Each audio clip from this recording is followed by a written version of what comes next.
and to the republic for which it stands, one nation, under God, indivisible, with liberty and justice for all.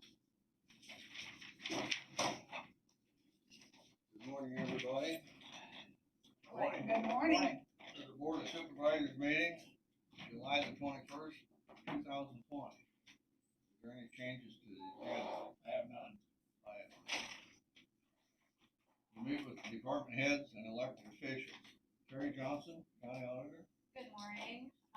We got our latest, well, I guess I could say Friday evening, the Legislative Council met because the Secretary of State issued or presented a emergency directive. And so they voted on it because when they changed the laws and took powers away from him, he had to go ask their permission. And he is going to, and they allowed it after they went through a couple amendments and voted those down, and they finally went back to the initial directive and they approved that. And there were several things in there. One of them is the Secretary of State's office will be mailing out absentee request forms like they did for the primary, but those will not be going out, I believe, until probably later in August. I wish it could be sooner, but because people already requested, if anybody calls us, we'll still mail them out the request form. They changed the forms on us too, so we have to send out their forms that they want us to use. And then also UCAVA voters, which is all of our overseas military and civilian citizens. They changed that so that whenever they vote, they can actually email that ballot back to me. And then I put it in an envelope and secure it and everything else. So they're letting electronic transmissions for that. And then they also changed a thing for the healthcare facilities because of the, how Iowa code is. It says it one way, but then you read another section, it's not quite the same.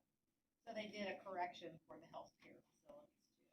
So anyway, we've got our new forms, and we'll be mailing those out to everybody that calls and requests. We're just going to add our post office box on there. We're going to tweak it a little bit, so that way we don't have to have a separate paper thing where they can mail it back to. And then also we're getting ready for the Mediapolis School special election on September the 8th, the day after Labor Day. And so their ballots, we've got the ballots, but we can't officially start mailing those out until August the 10th. So, but we've got it on our election website. I've got it on there, the special election and the request form and all of that. So we'll just tweak it for the November election for all the updates on there too. The Secretary of State's going to send these absentee ballots out. The request forms. The request forms Yes. for them. So now the request forms that you've already sent out, is that going to? Yeah, well, we still honor those. And even if every day we've got people that are calling and asking for request forms, so we have to make sure we use their updated form to mail to them, because we had the form and then we had a section of important dates for them to know. Yes, you might be requesting your ballot today, but you're not going to get your ballot until October 5th when we can officially mail out the ballot. And we just let people know that, because some people think that as soon as they send that request form in, where's my ballot? Well, we can't mail those out until October 5th. So on the request form that the Secretary of State sent out, so you're only going to send the ballots out once. That's good. Yeah. Clear to me now. Yeah, and it's only if somebody has an issue with their ballot, they forget to sign their affidavit envelope or something like that, then we will send out the second ballot. But the request forms, people that have already submitted them, and if they get these forms in the mail and they mail those in too, that's fine, because we will see that you've already got one, so no, you're not gonna get two ballots. We'll just mark that as a duplicate request form. And so that's what we're doing right now.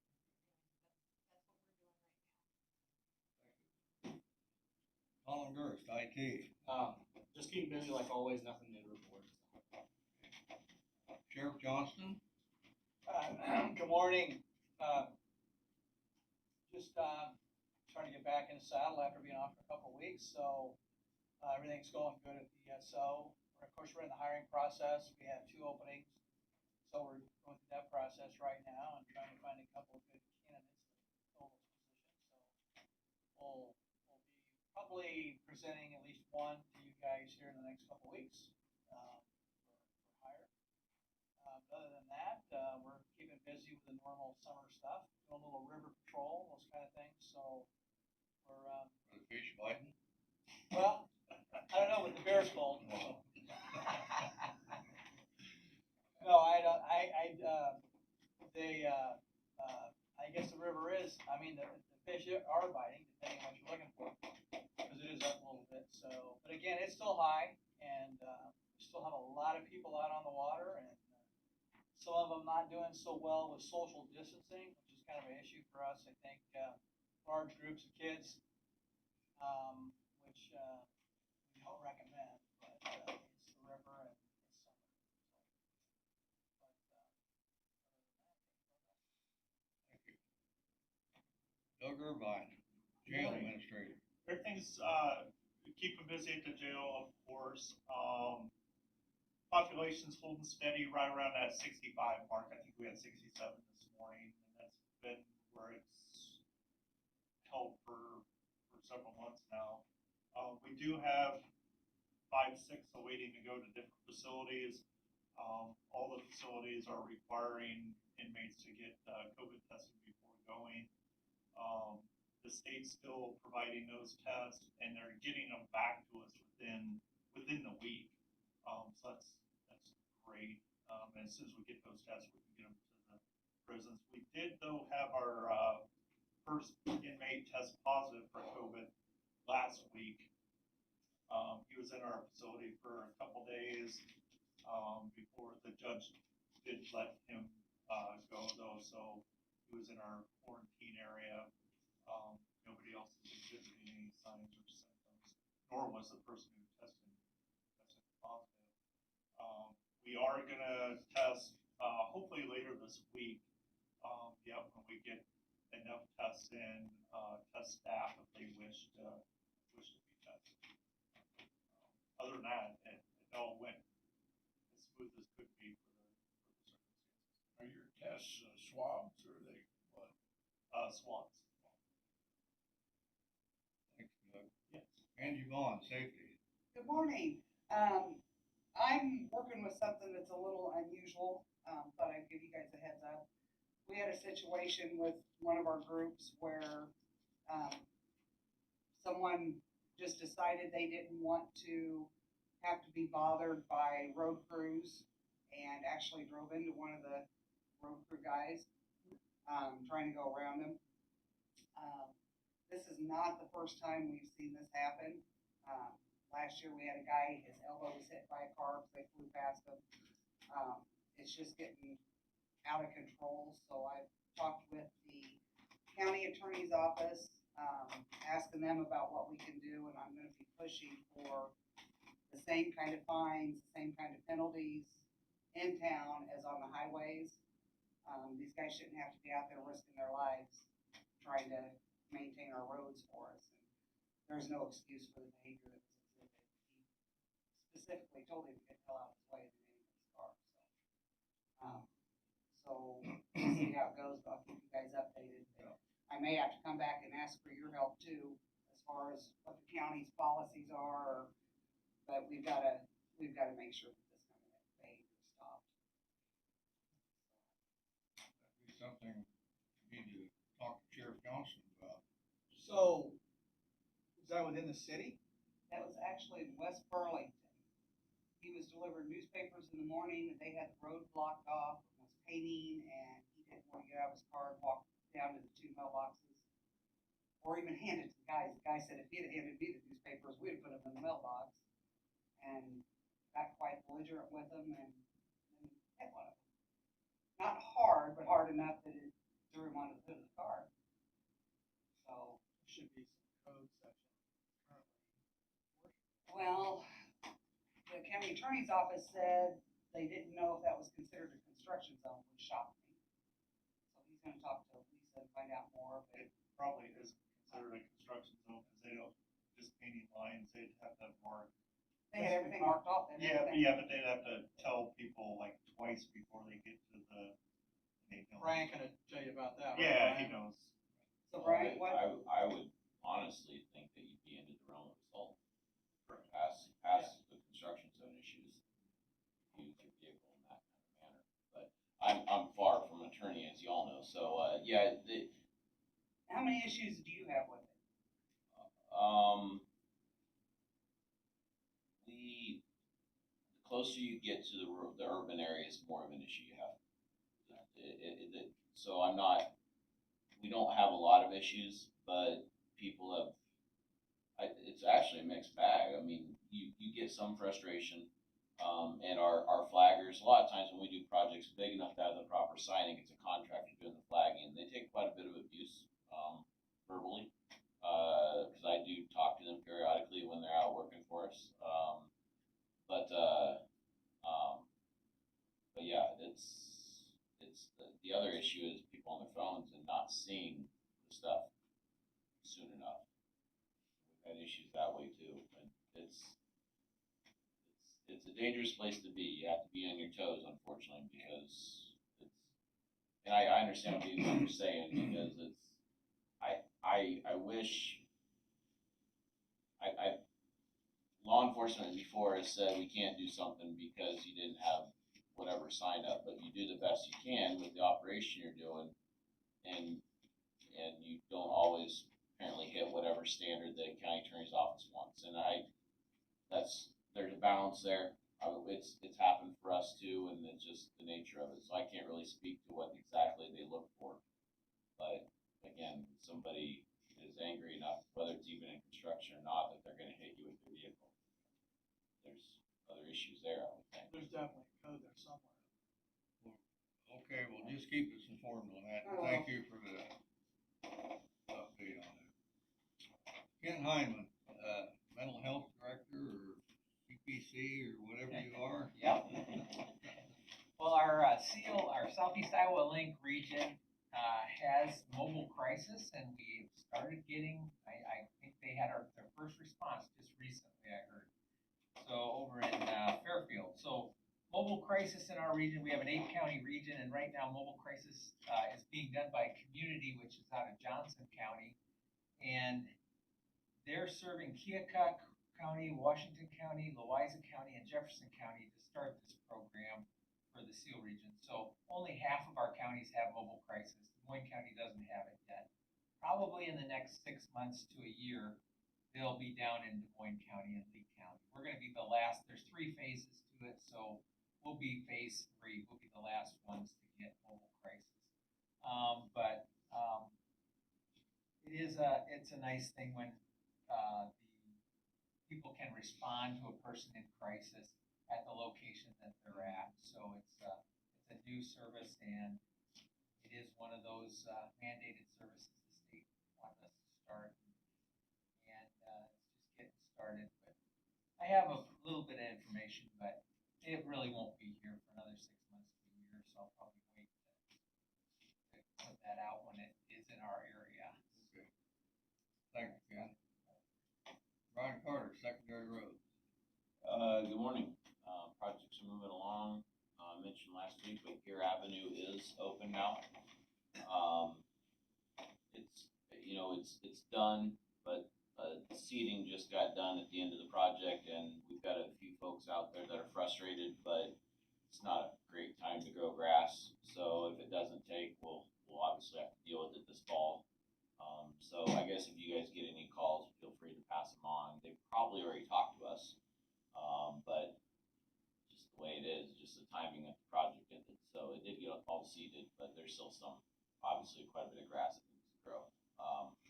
And when people mow their lawns, they're a little more sensitive to that, but good project. Certainly rides a whole lot better. I don't know how it couldn't have. So if you haven't been through there, take an opportunity. Upper Flint's moving along. I'd say chance of maybe putting some concrete down on that one next week. So, it's coming. Mediapolis bridges are moving. They're, working on both bridges a little bit right now, working on the approaches on each bridge, and still working on forming with maybe an eye on pouring this coming week. Next week, I guess I should say. Just depends on, I don't know what their headway's been, but there's a possibility of that. So things are coming along. I did drive on that, and it is nice, like you said. They see how that grass grew on the north end of it here. Well, it was kind of a bad deal because the far north end got seeded and was probably the best grass I've ever seen grow ever anywhere. And of course, as we move further south, you got out of the shade and stuff like that. And so there's a stretch, and unfortunately, it's across the frontage of the little group of homes there. I mean, that's mostly the unhappy group, and so they worked it and seeded it, and it just didn't take. I mean, so we actually came back, but unfortunately in that time period, because then by the end of the project, we worked everything. We had the contractor rework all of it again and reseed it all. I know Tom has had a call and contacted me about it, and but until then, it was kind of clumps of grass and weeds and stuff like that, and so we reworked it, reseeded it, and that just got seeded last week. So nothing is happening at this point yet. So we'll keep an eye on it. We'll deal with it. So. We got some rain for it. Yep. So, but Ryan, yeah, it's a nice project. It was a good improvement. thank you. Colin? I got, Rodney Bleasner, Des Moines County Maintenance. Rodney Blazer, Des Moines County Maintenance, can you hear me? Yeah, can you guys hear me? Yes, we can hear you. Okay, I don't have too much to report. I do want to give notice that tomorrow, the south front section of the sidewalk is going to be closed. We're going to be closing off. We had a couple sections of sidewalk that heaved up about a week and a half ago, so that's getting replaced tomorrow. So the front doors will be open for tomorrow only. We'll have the front door open. You will still have access on the handicap side. The handicap access door will still be open. You can get to it easily from the south side, but we're going to block off that south front section of sidewalk so they can do those repairs. We don't really want anybody walking around in the street or walking around the work zone, so we're going to open up the front doors for just tomorrow. They should only take them one day to tear it out and pour some new sidewalk, and it should be back open for Wednesday or for Thursday. I'm sorry. So that's all I have. Thank you. Thank you, Rodney. Chris Lee, Conservation. Chris Lee, Conservation. Hi, can you hear me? We can hear you good, Chris. I'm having a real hard time hearing you guys. Anyway, well, mine's real quick today. The team's out doing storm cleanup. From the storm that rolled through last week, we got a lot of trees down out on the parks and out on the trails. We're hoping to get our FEMA contractor in. They had to crush some rock, so they're a little behind on getting the rock hauled down to our boat ramps. And then we, in light of the virus issue, we continue to cancel some of our big group events. Most recently, we decided to cancel our summer celebration, which we always hold in August. Kind of celebrates all things park. It's our big annual get together we have at Stars Cave. We've canceled that, and then we've also canceled our in-person volunteer dinner, simply because we couldn't really come up with a way to maintain distancing. We are going to do something for that one instead. We just haven't quite figured out exactly what that's going to be. It just won't be with a big group of people in close quarters in the same proximity. For a lot of this stuff, we're going to be doing some video content. We'll be sharing that through our YouTube channel, our Facebook channels, and on our website. So if anybody wants to kind of keep up on those type things,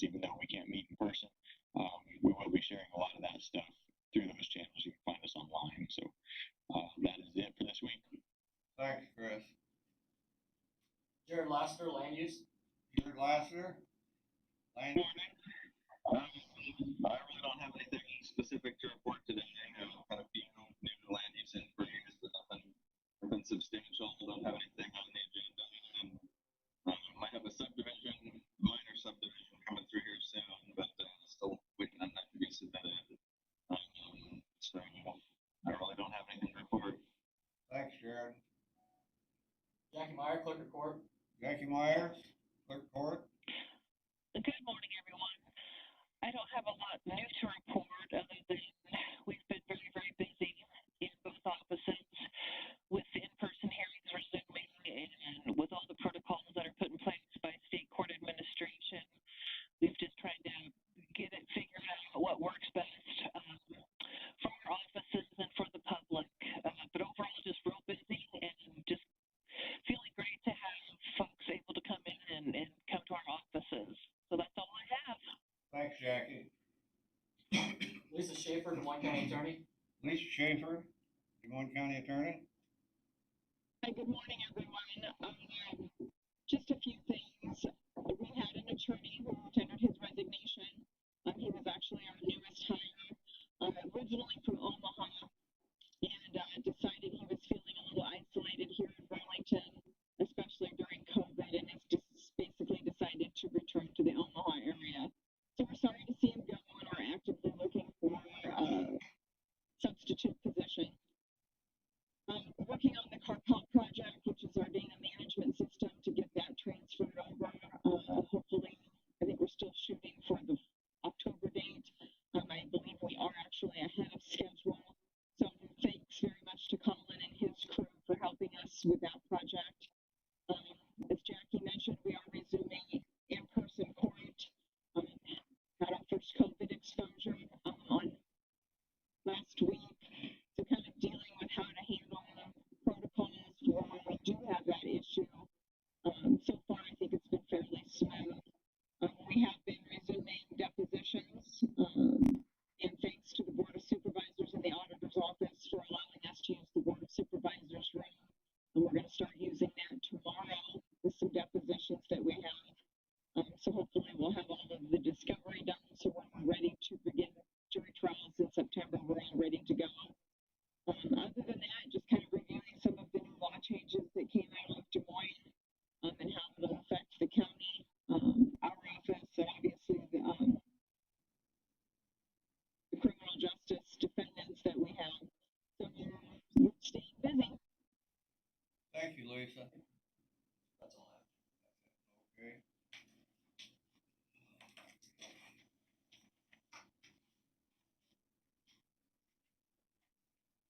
We have the no COVID-19 update. I will say that if anybody's listening to this meeting and want to call in, or you can email the supervisors at board@dmcounty.com or call 319-753-8203, extension 4. That's 319-753-8203, extension 4. Correspondence, I have none here, and I have none myself. You, Bob? I have none. Okay, we shall move on for discussion and vote. We have accounts payable claims in the amount of $1,046,938.68. Second, Terry? Bob Beck, Yes. Jim Carrey. Yes.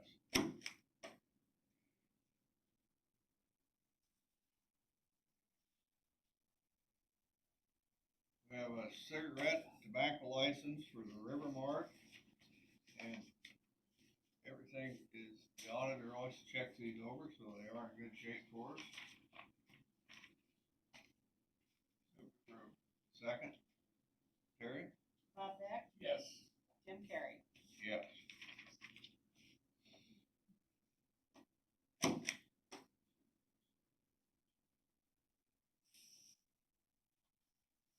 We have a Class C liquor license private bar, at the Barn on the Ridge. And this check over for the county auditors, take care of this. Move to approve. Second, Terry? Bob Beck, Yes. Jim Carrey. Yes. And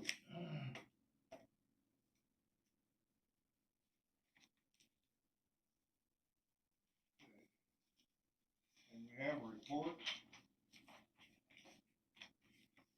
from the Dewey Buyer Trust and the Sheriff's Monthly Report for June of 2020 and Southeast Iowa Riverboat Commission Report.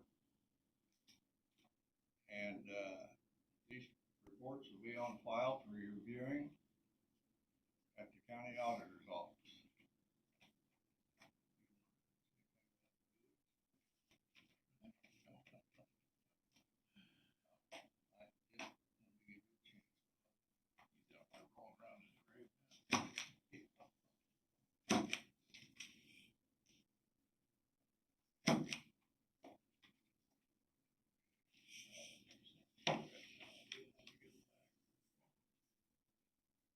We have the minutes for the regular meeting on July the 14th, 2020. Approve. Second, Terry? Bob Beck, Yes. Jim Carrey. Yes.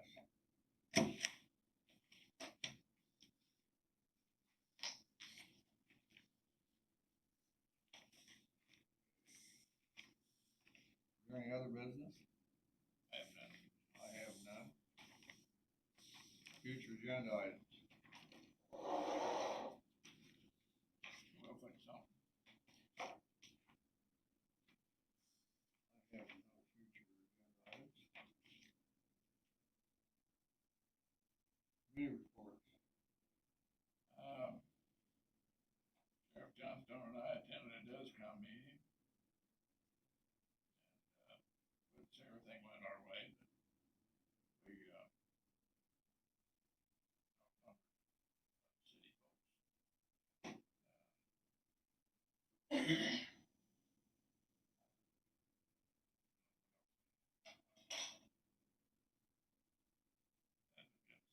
Okay, I have none.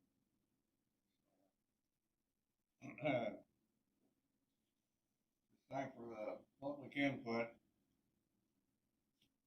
And we will give you 2 minutes for public input.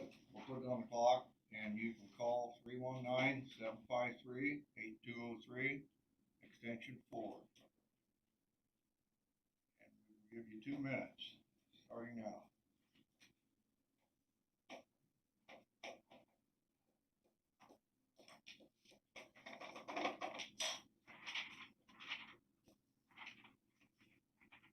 People ever hear how many people really died from COVID? No. I heard a guy about it. Four brothers died in a motorcycle wreck and he had COVID. My mom has lung cancer, and she was in the hospital. She's on her last days. They put her on blood thinner because she had clots in her lungs. Went in and sent her home. Within 2 days, she was bleeding profusely and had to go back in. And when my brother went to go see her, it said COVID. He had a fit. I think it was removed because I think he got ugly about it. Yeah. Seriously, had nothing to do with that. You hear these nurses that work in these hospitals that get on this Facebook, they post this on there, how all these people have been dying of cancer and that, and they automatically put COVID on there. I think we made a Sure big not. mistake saying we'd give you an incentive for every case you have. I heard a good one last night, that, the best part about this whole virus thing was, they found a cure for pneumonia. Haven't heard anybody die of pneumonia. Well, I think that's why they put it on hers was, lung cancer, it's respiratory, so I just thought about it. I at least thought, I knew the numbers on how many people were affected were not going to be right, but I at least thought maybe we'd know how many people actually died from it. You think the medical community would must be getting a paid incentive from the government. Well, now everyone's saying they made mistakes. The most recent one was New Jersey. They said they made a mistake on how they calculated. Florida had some issues. Tennessee had issues. And they just say, well, we documented it all. I think it will all change November 4th.